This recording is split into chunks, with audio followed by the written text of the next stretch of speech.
Hello again, I'm Bill Elliott with another installment of DIS-TRAN Take2. Last time we talked about how to develop loads in anchor bolts. Specifically, how to develop the axial load in the anchor bolt whenever they're in a circular pattern. Today we're going to take that information and we're going to figure out how to design the anchor bolts themselves. We're going to go through 4 steps in this process. We're going to calculate the shear bolt load. We're going to calculate the maximum shear stress per bolt.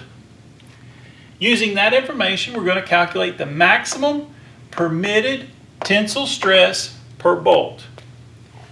Once we have that, we can take our maximum bolt load and calculate the actual tensile stress. Now, once we have the actual tensile stress, we can compare it to the permitted tensile stress to see if our anchor bolts are designed properly.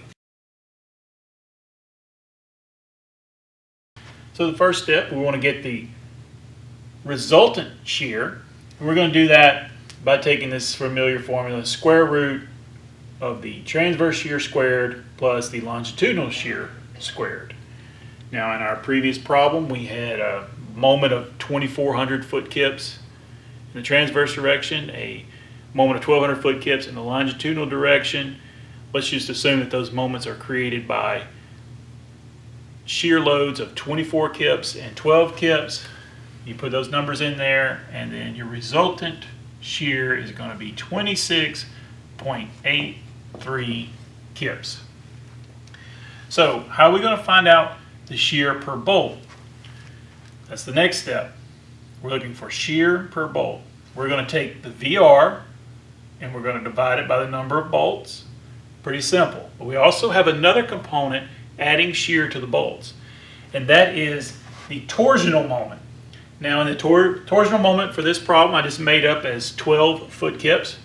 So we're going to take our torsional moment and we're going to divide it by the bolt circle and the number of bolts. So when we put our VR in there, our number of bolts we assumed were 12. Our torsional moment was 12 foot kips. Our bolt circle was 60 inches. Our number of bolts again is 12. So we're going to come up with a shear per bolt of 2.436 kips per bolt.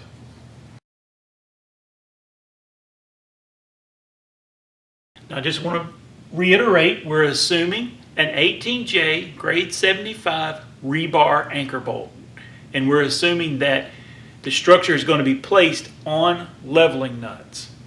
So we take the load per bolt, we divide it by the area of the bolt, 3.98 square inches, and we come up with 0.61 kips per square inch.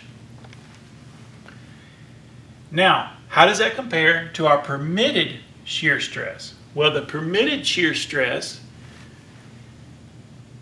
is going to be 0.35, because remember I said we were on leveling nuts, so the shear plane is passing through the threads.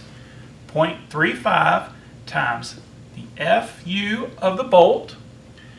For an 18J, that's going to be 100 KSI. So we're going to come up with 35 KSI.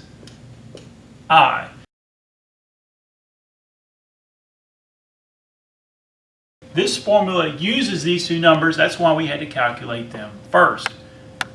So the permitted tensile stress has a little v there, lets you know that taking into account the shear components.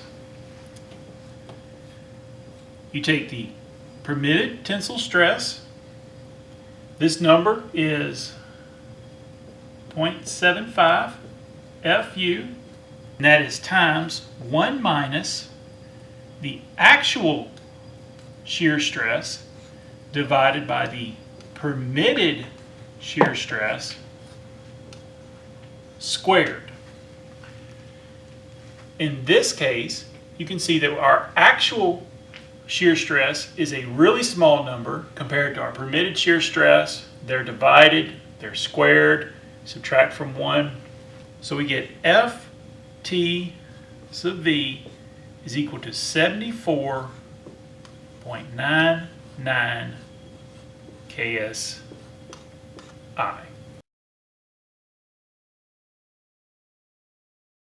So we're going to take that number, 74.99 kips per inches squared, and we're going to multiply it times the tensile area of the bolt. In this case, for the 18J, 3.25 square inches. Whenever you multiply those two numbers together, you're going to get 243.71 kips. So this is the permitted load on the bolt, the permitted tensile load on the bolt. We go all the way back to last video, and whenever we calculated the load, we came up with 179.4 kips was the maximum tensile load per bolt.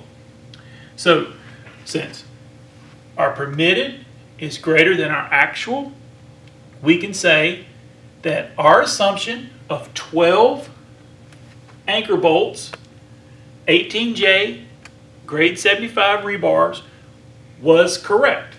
I hope this demonstration helps you whenever you're designing your anchor bolts. Follow these steps, feel confident in your answer. Thanks for joining DIS-TRAN Take 2.